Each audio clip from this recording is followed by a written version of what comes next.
je nari mfise ikibazo ku munsi wa Mungu. Ku munsi wa Mungu hari tariki 21 kandi ico kintu cyategerezwa gutorerwa umuti imbere y'itariki 25. Yesu ahabwe icubahiro.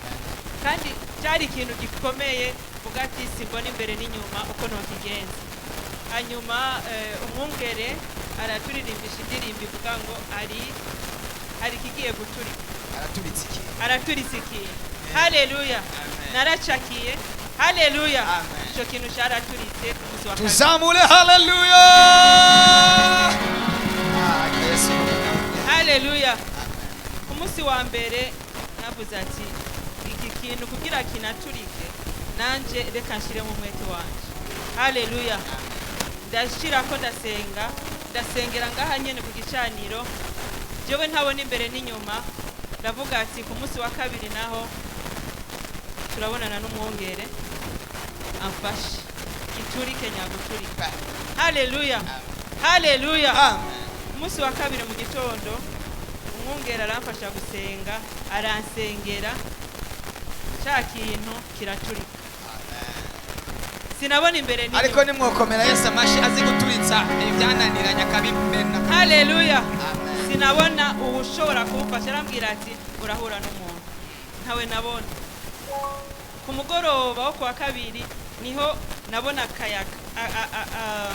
Niho nabona agacu ndamubwira umwungere ati je hari agacu nabonye.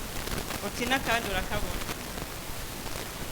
Ku munsi wa gatatu mu gitondo imvura iragwa nyako. Haleluya. Ariko nitwozamura haleluya. Haleluya. Nukuri iyo Mana niyo kwizegwa, niyo gushimwa. Navuze ati reka nshimire Imana hanyene aho nasabiye niho nyene nshimira. Kandi hariho ico numvise ku mutima cyo gukorera hanyene ku gicaniro. Mama Mugisha Shakire hariho abazohora yambika mu gihe turiko turasenga, aba baje batiteguye bambaye ibitenge. Hariho panye zitatu nazanye kugira ngo komera Yesu amashi tuzaniye kubambika iyo turiko turasenga. Yesu ahabwe icubahiro. Amen. Ishimwe ryanje niryo. Mwami Imana abaho umugisha. Haleluya. Amen. Uyu munsi aturitse ikindi ku buzima bwawe mu izina rya Yesu. Ibyo bitenge twari tubikeneye kugira ngo ariko ngiranda gusengera ndabasabira umugisha. Ibi ni byo kuzoza mupfuka bajya abantu baza batsikwije ariko muza mwikwije. Ariko hari n'igihe umuntu aza yikwije kubera imbaraga z'Imana zamanutse ibintu bigahinduka bikaba ngombwa ko nabyumva bisaba kumufuka. Rero Imana iguhezagira bagizereka ryiza. Muze mugirekwa ryiza mu nzu y'Imana. Imana ituritse n'ibindi. Mana ndamusabiye umugisha, ndamuhezagiye, ndamusabiye ukuboko kwiza kw'Imana, umuhezagire umugisha, muhi byiza, mucira inzira zose. Mwami Imana wugurura amarembo y'uburyo na y'ubumoso, umugirire neza kumwagira neza Abrahamu, umuhindure umunyamugisha ku rwego rukomeye. Mwami n'amahanga azamenya ko wamuhezagiye mu izina rya Yesu Kristo mwami wacu. Ivyagirire mu mugisha w'Imana. Tugiye gukorera Imana. Mbega mwafashijwe n'ijambo ry'Imana. Umukozi w'Imana ijambo yabigishije ryabahezagiye.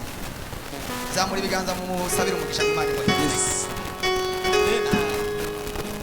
Imana ikugirire neza. Yesu ya umunsi duteye iteka yo kumuha kaze kugira ngo ace muri ya mwene data. Burya Yesu ntabwo tuzomubona agenda. Ariko iyo twamuhaye kaze aca mu muntu runaka. Rero yaciye muri burya kandi twamubonye. Imana iguhezagiye. Nawe aci wawe mu izina rya Yesu. Rero narifise na byinshi byo kuvuga ariko nibatabinde norenza kutumvise. Nibatabinde norenza usenge ukorera Imana hanyuma ndaye twitegura umunsi w'ejo. Moto. Ejo ni kucyumweru niko babyita mu Kinyarwanda. Bwana sifiwe. Biravuga ngo ku munsi w'Imana nari muri mwemu, niko Yohana yavuze ngo nari muri mwemu numva ijwi inyuma yanjye mpindukiye kuraba mbona ishusho isa n'iy'umwana w'Imana, ubwiza bwiwe bumutera ubwoba, yari afise gutuma Yohana wasa nk'upfuye yikubita hasi. Araza amukorako aramubwira ngo byuka, ahubwo wandike, ni igihe cy'uko wandika. Bwana asifiwe sana. Ndagomba ngo ejo uzibone ubundi bwiza bw'Imana ku rundi rwego mu izina rya Yesu. Turashimiye abashyitsi abaje n'abashyitsi turabatumiye kandi ejo. Bwana asifiwe sana. Turabatumiye kandi ejo, muze ejo twakire kugira neza kw'Imana. Ndabafitiye ayandi amakuru y'ijuru. Byabaye kwa Mungu heze mwarabibonye, ejo hazoba ibindi birenze ibyabaye. Imana yari yambwiye ko ari ibintu igiye guturitsa, kandi ntabwo yaturikije ibyarangwide wenyene, n'ibyawe yabiturikije. Wizere Imana gusa, irafatisha ikanwa twizere Imana, hanyuma twitahire tugende kuri iyi ejo. Tikigira cumi fate ishikano tukorera kuyibahasha niba uyikeneye, ukeneye gutanga ikigira cumi baraguha envelope ushyiremo ikigira cumi. Amen, amen. Korera Imana irivuga ngo ikintu cyose werekeje ko amaboko ugiye gukora gikorane inkomezi. Haleluya. Kandi ubikorane n'umutima mwiza, ukora unezerewe.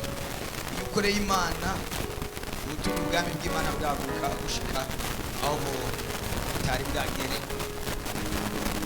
Kandi ndabona ko mu nzu y'Imana turacafise ibikorwa byinshi byo gukora. Aho hantu aho mwicaye ku ntebe ugira igituma tutasasa amatapi, ukuntu hameze murabona ko hadakoze neza, hakwiye isima. Niko twashira isima kugira ngo muze muhicara ku matapi meza. Rero byiza ko dukorera Imana. Imana nimba ibikubwiye cyo gukora mu nzu y'Imana, nawe yo kubwira ati zana umufuko w'isima uducubuza.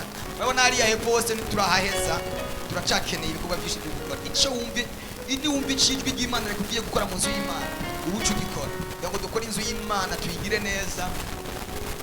Tuzoserebra umwaka mu kwindwi, niho tuzokora anniversaire, tuzokora umunsi mukuru wa anniversaire, tuze tuwukore aha mu nzu y'Imana hameze neza. Niho tuzoba tukwigije umwaka dukorera hano mu kwezi kw'indwi. Urabona iminsi iragiye.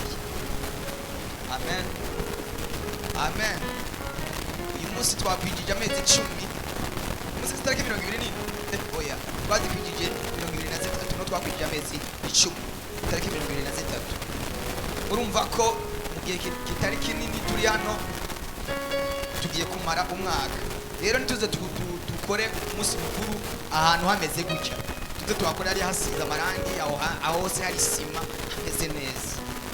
Haleluya. Rero gira icyo ukoze mu nzu y'Imana kugira ngo ubwami bw'Imana tubugire ahantu heza.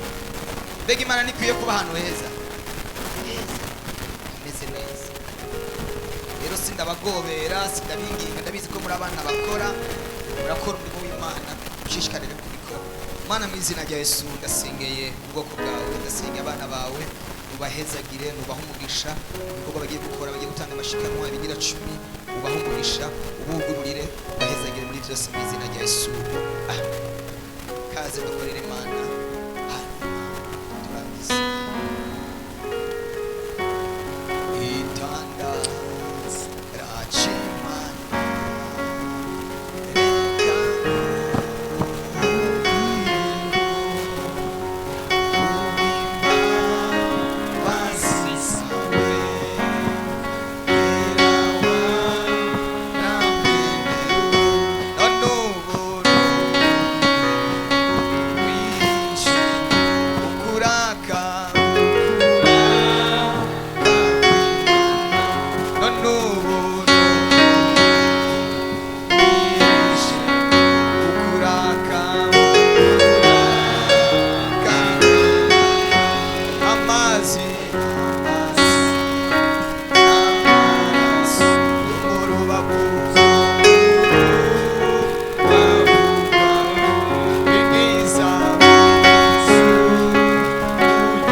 kandi ijambo rivuye mu kanwa k'umukozi w'Imana rirarema. Imana ibaha umugisha. Yavuze ngo Imana ibaha umugisha w'amabara yose, w'amarangi yose, vert, noir, blanc, jaune, imigisha y'amabara yose n'ayandi ntazi. Sinagiriwe amahirwe yo guca muri maternelle niga amabara. Imana ibahe umugisha. Iyo turahejeje turasozereye tuzokomeza ejo saa mbiri n'igice no ku mugoroba turagira kirite igira kabiri umunsi wa Mungu murazi ko dufise kirite zose. Tumira abantu ejo maze bashake bicare mw'ibarabara ntaco,